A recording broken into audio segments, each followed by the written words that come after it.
امیر المومنین حضرت سیدنا عثمان غنی رضی اللہ تعالیٰ عنہ کا حلیہ مبارک اور حسن و جمال۔ آپ رضی اللہ تعالیٰ عنہ میانہ قد کے مالک، چہرہ نہایت ہی حسین و جمیل، رنگ سرخی مائل گورا یعنی گلابی تھا، دونوں رخسار بڑے بڑے، کان لمبے،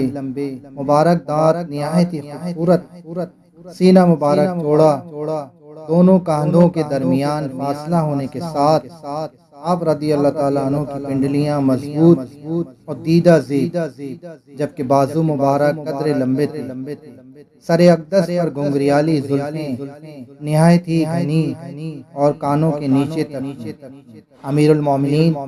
حضرت سیدنا فاروق اعظم اور امیر المومنین حضرت سیدنا مولا علی کرم اللہ وجہ الکریم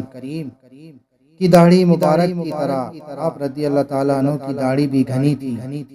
جلد باریک لیکن سنہری بالوں سے پر تھی۔ اس قدر حسن و جمال اور خوبصورتی کے مالک ہونے کے باوجود